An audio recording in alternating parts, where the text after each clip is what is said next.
Are you a good friend? How do you know? This week on Carlie's Couch, we're discussing the importance of being a good friend to others. Hola, hola, hola. Happy Monday, everybody. Good morning, whatever. Afternoon, good evening. Right. Good everything. Hope you're doing well. Thank you so much for listening to Carlie's Couch. It's been a few years now. Thank you for your reviews, your 5 stars, your comments. Thank you for engaging with us. We really appreciate it. Yeah, we love hanging out with y'all. This week's episode was inspired. If you listened to last week's episode about asking for help, we were talking about, have we ever done an episode on how to be a better friend and how to be a good friend and what does that even look like? And we actually haven't. So in 243 episodes, we have not. We've definitely talked about certain things that make you a better friend along the way, like communication and conflict resolution and honesty and vulnerability, all that good stuff.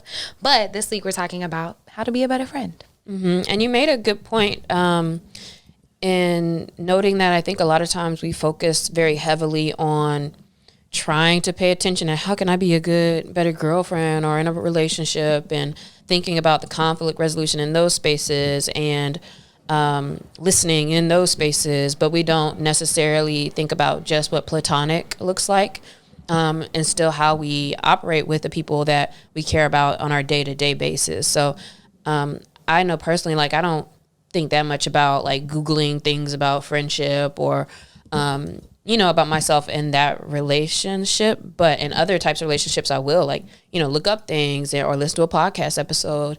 And so I think that's very interesting that we do need to make sure that we value our friendships just as much and value how we show up in our friendships just as much.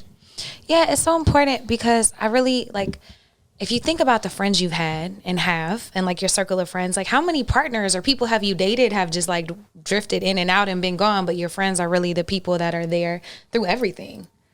And maybe not maybe you've lost them too, but so many things are focused. Even our most listened to episodes are the ones about relationships, romantic relationships specifically. And so, it's just important to think about how we're showing up in all those spaces and to do check-ins and make sure people are feeling loved on. Yeah, but I will say also, all of the episodes that we're doing on taking care of yourself, or even if it is kind of based on romantic relationship, and a lot of times I'm pretty sure we always mention, friendships as well in those types of episodes, but those are also, good things to practice with your friends. And I do think that even when I learn things about how to be a better partner, it also is teaching me how to communicate better with my friends, actually pay attention more, et cetera, et cetera. So I don't think it's a, one thing or the other, but all of it is helpful. But I think I know for sure that I personally don't intentionally think as much about it, for those reasons.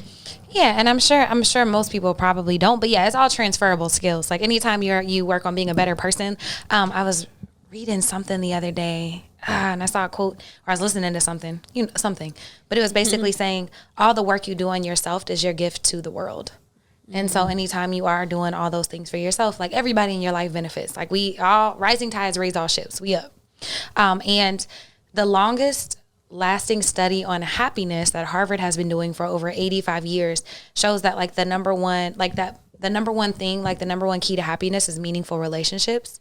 And that actually affects your physical health and mental health and emotional health and all that.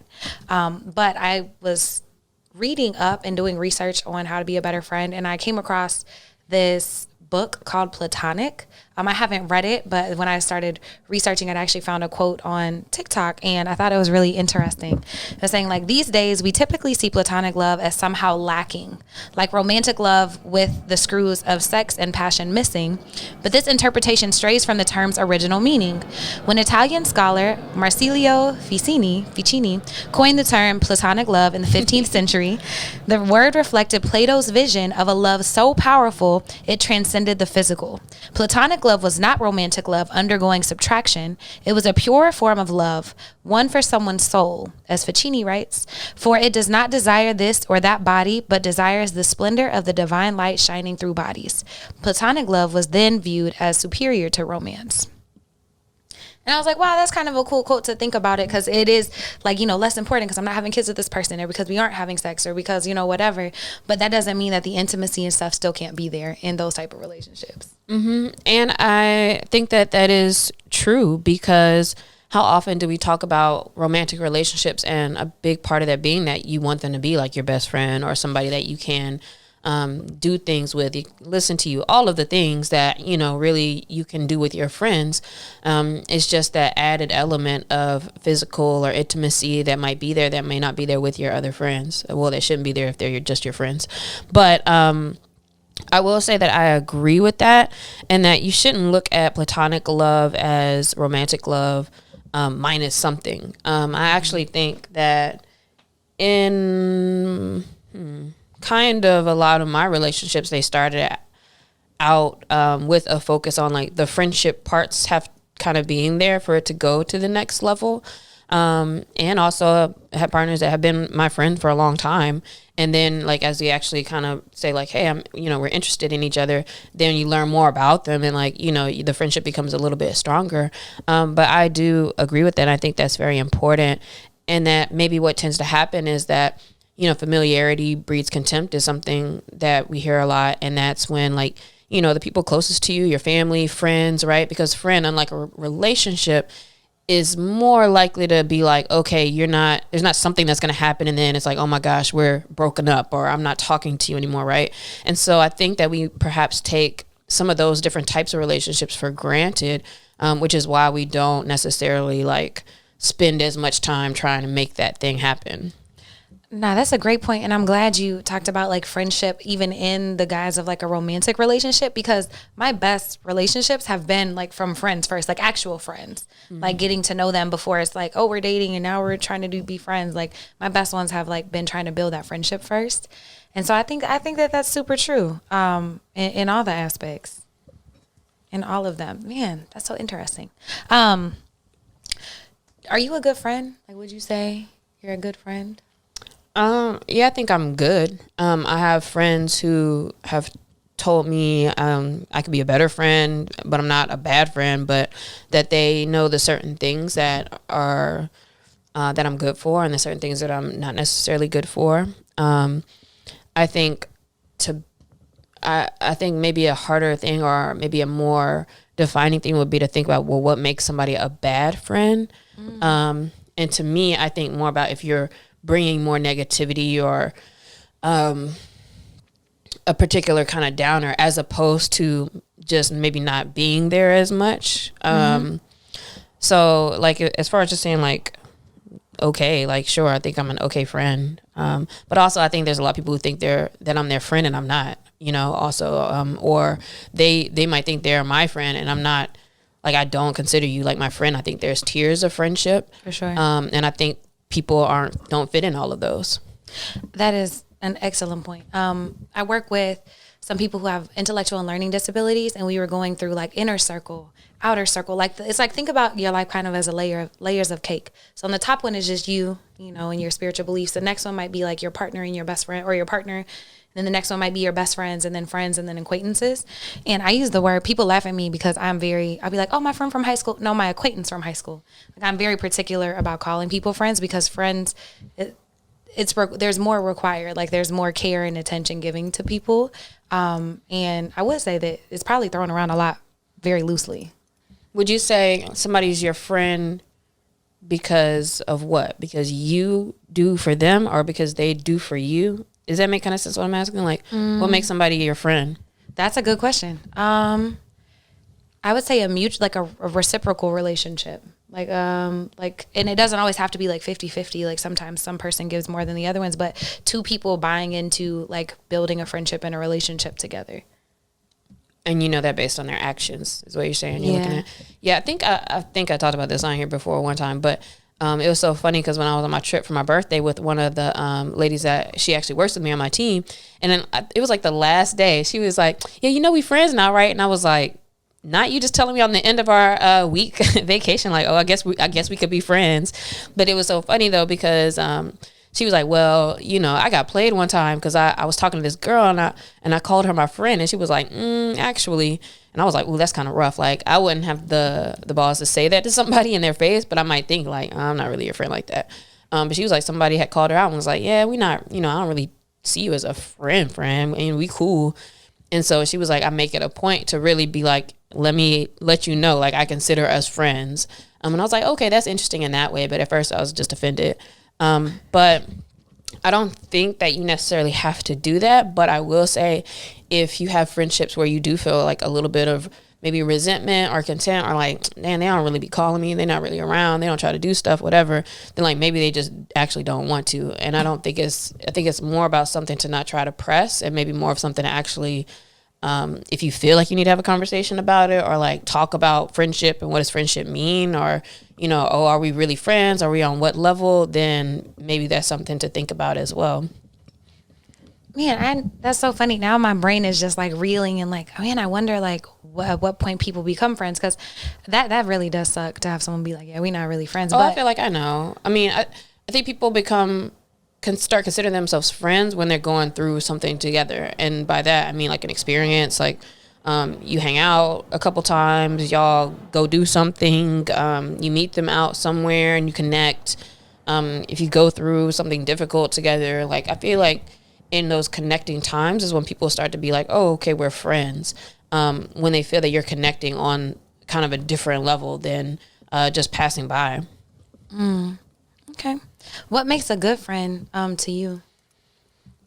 I think a person who I would say is a good friend to me is trying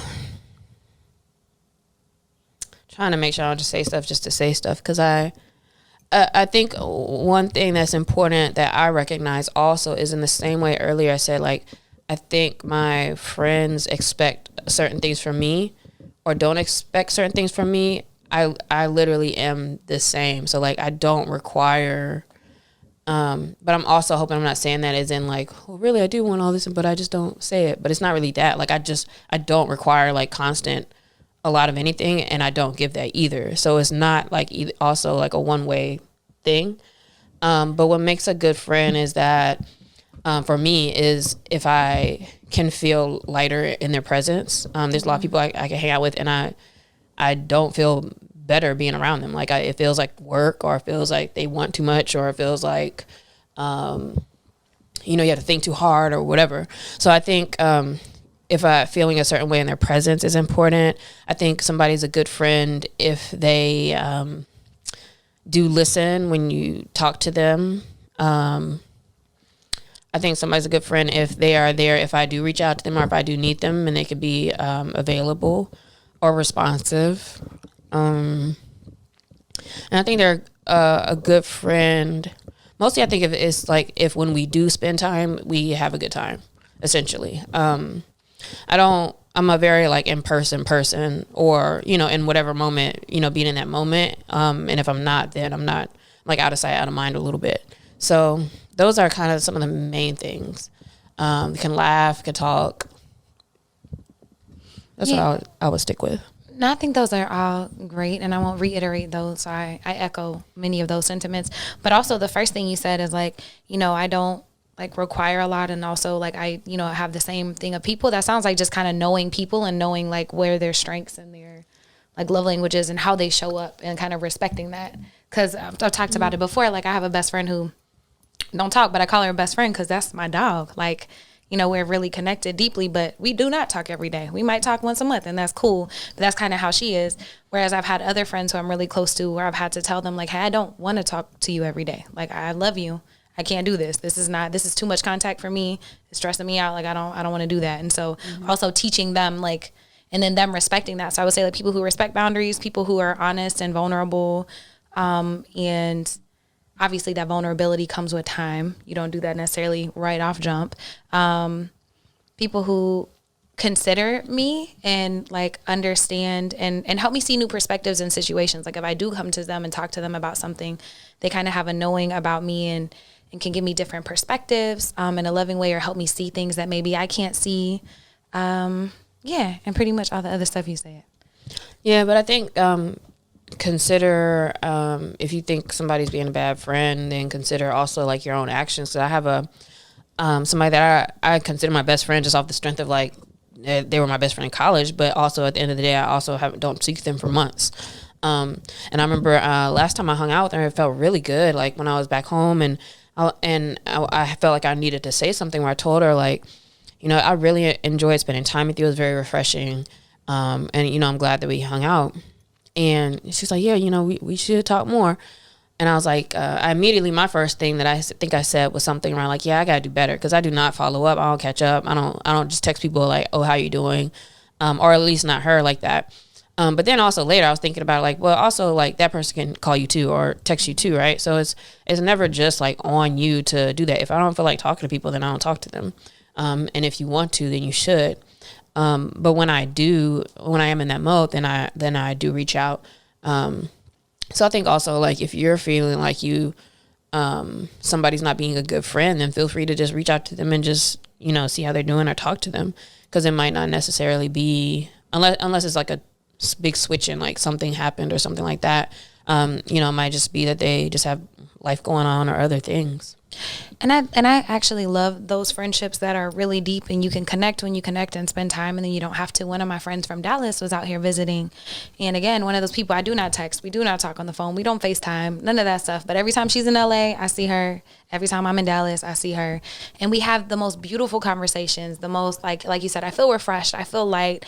Our souls connect. We just have a good ass time and it's a lot of fun, and then she'll leave or I'll leave and then that's it. And I think that those friendships are really important too. And so also like checking in with what are your like expectations and why are they just like what you think friends should do, or are you allowing, whatever relationship to show up however it can show up in your life. Mm-hmm.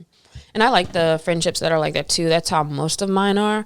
But I also do think, even in saying all of this, that it is very important to always have at least those couple of people that you can like hit up anytime or you do talk to like more often.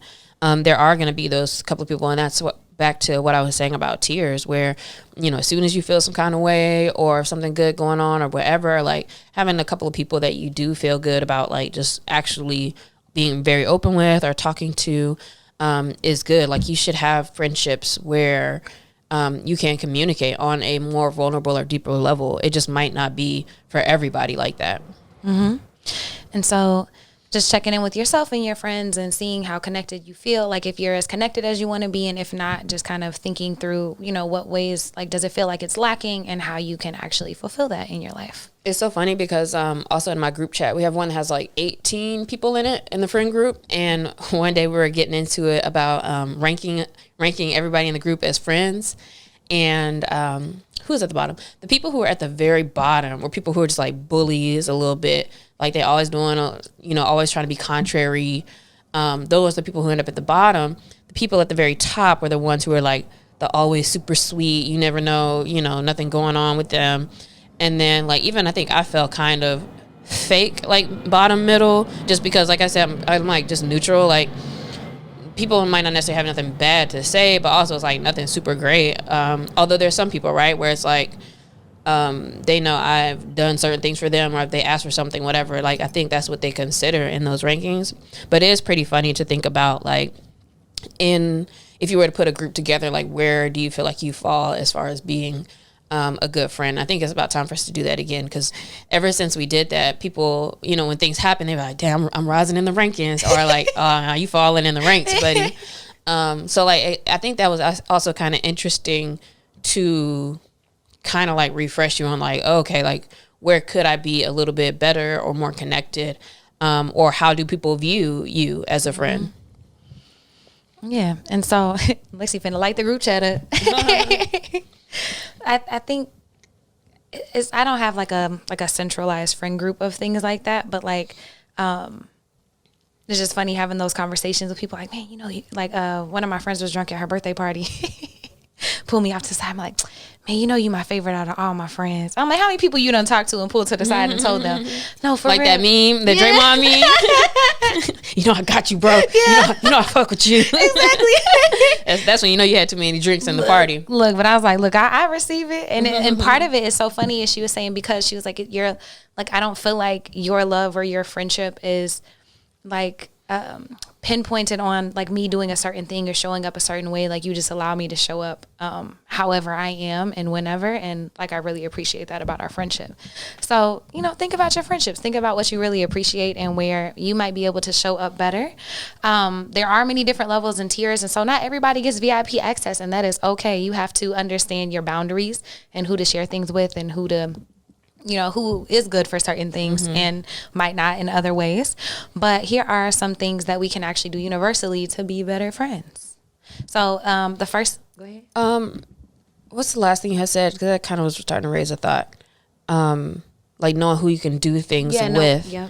But also, I think one thing that is also important is understanding what some of your other friends or people who consider you to be a friend, things that they want, and if you can't really do it or that's not really your thing, I think we should pay more attention to not just like who's in our life because of like what we like doing, and like I know I like doing these things with this group, or you know, this person's my person. I'd rather do particular activity with this person, somebody that I know I can have a work day with and then go hang out or whatever. I think that's cool, but also how can we ensure that we are also providing or like understanding what other people may be wanting out of you, or is that on them to initiate that themselves?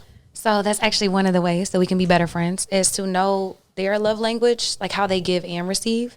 And sometimes that can look like a conversation. Like if you're not sure, you know, if friends feel loved or supported, you can ask them and then give them an opportunity to tell you. But some people you can tell kind of like what their stuff is. And so it's different. Everybody has different needs and different definitions. But I've literally texted like the people who are close to me and actually just ask people like, hey, do you feel loved and supported? Like, is there anything I can do to better support you or be here for you?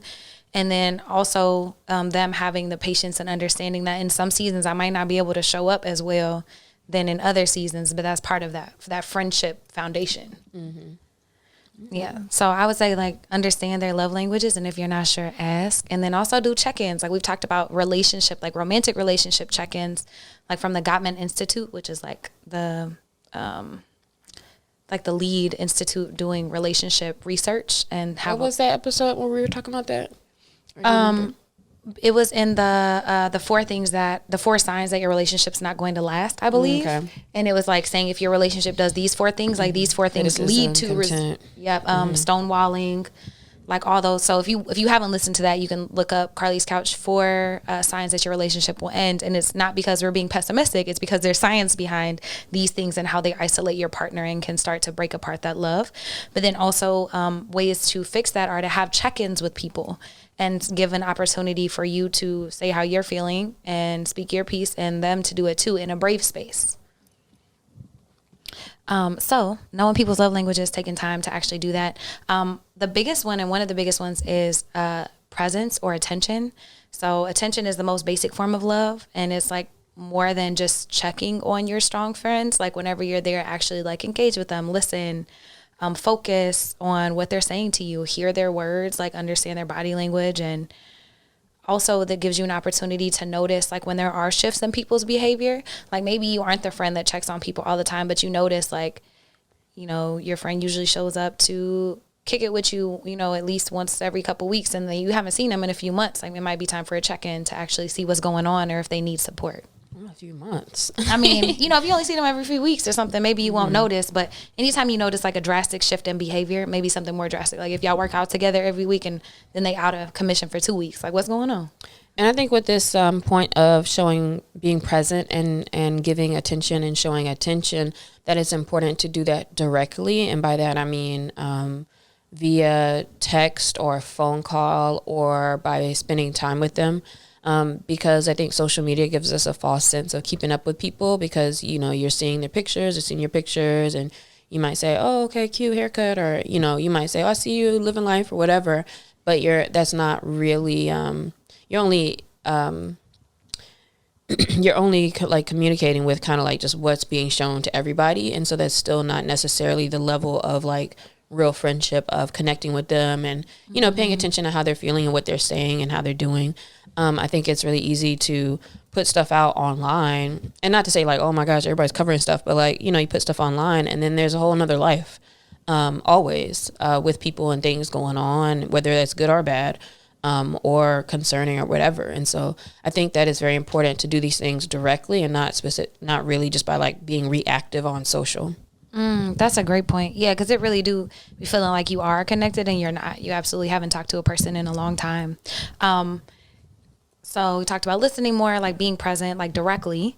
Also, like dating your friends in whatever ways works for y'all. If that is work dates, if that is trips out the country, if that is a coffee date or a walk at the park or working out with them, like there are different ways to actually connect and spend time with them. And so making sure that you're doing that. I'm going to also talk about respecting people's space, and mental health. So I think that's more about being cognizant about the fact that other people can be going through things also, at particular times. I forgot what the details of it were, but, I remember it was either like I was feeling some kind of way or something, but then, you know, talking to a friend and realizing they was going through some worse things, or like they were really, really like going through it themselves. That, and I've had a conversation with a friend where I forgot how the conversation started, but then they ended up like going into like how they were feeling, kind of depressed, or like, oh, you know, I don't really want to be in the group chat and stuff no more because I don't really feel social right now, blah, blah, blah. And I think that, sometimes, again, you have to hit people directly to even have those conversations. But then it's helpful to respect people's space. And like, if you're a person who only hits people up when you need something or need them, I think that's a sign that you can be a better friend because you're not respecting where they might be at that moment. And I think that it's just in general important to consider that, you know, people can be going through things themselves. And so having like grace in conversations, checking in on them, and then just making sure like they have space before you start, you know, talking about all your stuff. But I feel like if you're a good friend for real, then you kind of have a sense in general about some of those things going on. Or if you're actually a good friendship, then, you know, they're talking to you about that stuff. You've talked to them about whatever stuff, or they feel safe talking about that. And so it shouldn't necessarily feel another way. So like for me, again, going back to what we were saying earlier, when people talk to me a certain way, then it's like we're not really friends, because like you don't have any idea what's going on and you're just like talking to me or at me or about something or whatever. And so I think that those are signifiers that, you know, if you're in sync about what's going on and you respect that, that's being kind of a better friend. Absolutely. Another way to be a good friend is to show gratitude for them, have appreciation. Like everybody loves to feel appreciated, and giving them flowers often. So if you see them like growing, like we talked about, you know, celebrating your wins and stuff along the journey. Like if you see them making progress towards the things that they've been working on, give them some love, you know, congratulate them, tell them that you appreciate them, just kind of showering people. You never lose anything being grateful, and by putting that on other people. Mm-hmm. Also, what's really important about being a real friend to somebody is having tough conversations sometimes, and letting them know what they might need to hear. Not saying to be judgy or just to like tell people that they're messing up or whatever, but in a loving conversation, when you're actually listening to somebody, being able to hold them accountable, listening to what they're saying they want to do, listening to maybe if they're going through stuff, and kind of actually like being there with the real talk a lot of times. I think that's important, because if for somebody who's not my friend, I don't care enough to say anything, right? And again, I'm not saying you have to say that in any kind of blunt, rude, or whatever way, but only if somebody was really like my friend would I actually have particular tough conversations with them.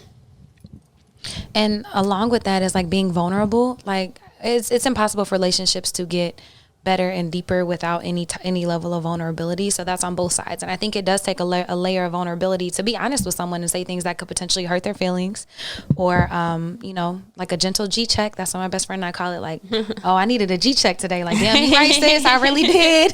Thank that's you. Because I definitely we call each other and might be complaining about something, and they're like, actually, it's you.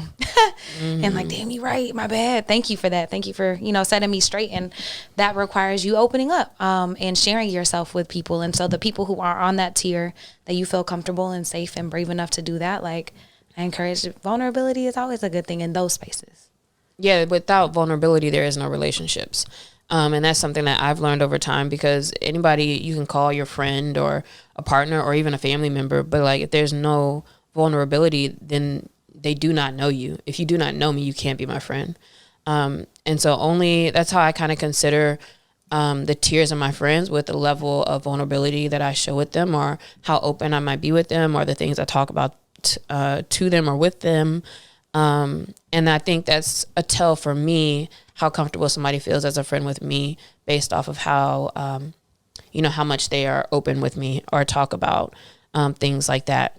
And I think it's also interesting, though, because I'm pretty sure I said this either last week or a couple weeks ago, is that even with people that I meet that are new, like my level of vulnerability has changed so much that now I can like just sit down with somebody I just kind of started getting to know, and maybe I'll open up about more things.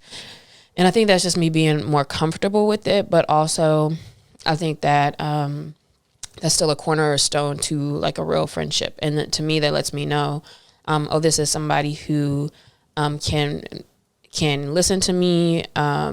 And again, it's actually not even that deep, right? Like the things I'm talking about, but also it just does help you feel safe with certain people when you can talk about certain things. And that doesn't mean that you're going to talk about everything with them. But yeah, unless you're being open, then that they're not really your friend. It's only kind of like this surface level type thing you got going on. And that goes back to the quote that I said earlier, you know, that the self-work that you do is a gift for everyone else. So all that work you've been doing on yourself opens up that door for vulnerability and you to have deeper and more fulfilled relationships, you know, with whomever you choose and whoever you feel brave enough. Also think about the space that you're providing when people choose to be vulnerable and open with you. If you notice that nobody in your life is really open with you, then that is a sign that you're probably not providing space for them to be. Or you could have a bunch of terrible people in your life. So it could be one or the other. But most likely, if nobody feels comfortable, or if you feel like that's something that's lacking in your life, work on holding better space and listening and being present and not being judgy and not trying to fix their solution, and just work on communicating. We also have a few episodes on that. Mm-hmm. Yeah, I think that's really good advice. And it's good to, when you're feeling maybe lonely, if you're feeling withdrawn or you're feeling isolated, asking somebody else how they're doing can be like a good thing for both of you. But in general, to what Carlie's saying, like reaching out to people more often and giving them an opportunity to kind of open up will allow you to maybe show them more that you can deal with them being themselves or open with you. And it might take a little time, but I think that's something that you have to show people. So they might not see you as that person until you kind of dig in a little bit and create that space. Yeah, so reach out to some folks this week, ask them how they're doing and mean it, and be present for their answers. And hit us up at Carlie's Couch and let us know if any of these things are new to you, how your friendships are going. And also if you have any episode ideas or questions, we would love to hear those too. And then I'm going to end with the question of the week. Lexi, what is the coolest thing that you have learned or researched recently? I feel like there's something very, very recent because I'm always like looking up something. But I'm going to go with one of the interesting things that I've learned recently is this is so not I guess I'll just go with learning more about this LA area and learning about Catalina Island when I went over there a couple weeks ago. It was so funny because the whole time I was like Googling stuff like, why is it named this? Or how are these buffalo get here? Or, what's this and what's that? And then on the last day, I went to a museum that they had there where they showed this kind of film in there that went from like the 1800s to the 2000s. And so it was so funny how it was talking about like the native people and then how the Spanish came and then all the things that changed, and that the guy Wrigley's Gum guy owned Catalina Island. Oh, it was interesting. That's cool. He owned the island. It all burnt down like 5 times because of like fires, and you know how it is in Southern California. Marilyn Monroe lived over there for a few months before she became a star. And it was just interesting. So I would say that was the most random, like a lot of Googling while I was there, and things that we learned while we were there. The Cubs came there to practice for their baseball camps and stuff like that, because I think maybe it was the Wrigley guy, but somebody was like a big Cubs fan, so they had him come down. So it's like a lot of random stuff. I think the Wrigley's guy was loaded. Mm-hmm. That's really cool. Yeah, I still haven't been, so I'm excited to go to Catalina and to see buffalo, which is mad random. But I would say the coolest thing that I have learned recently is that red light, if you look at it first thing in the morning, 1 to 3 minutes a week, so it don't got to be every day, but there's a certain kind that can regenerate your eyes and help improve your vision. And so there's a lot of research right now around, it's like a certain wavelength, I was like 370 or something like that, but it was Andrew Huberman was talking about it, and if like that over time has shown to improve the vividness with which you see colors and the difference between them, but also vision. And I'm like, that's interesting. We X-Men out here, we Wolverine. But what are you looking at a light? Yeah, so light source. Yeah, so I was like Googling to see if there were different ways to do it, but they have like a little machine where you just hold it in front of your eye. I'm looking like a pirate right now. You just hold it in front of your eye for like 1 to 3 minutes on each side, like per week. So it's not even nothing crazy. Like 3 minutes a week is nothing. But like that for 2 weeks already started showing the improving cells and like cells health and regeneration in your eyeballs. That's pretty cool. Yeah.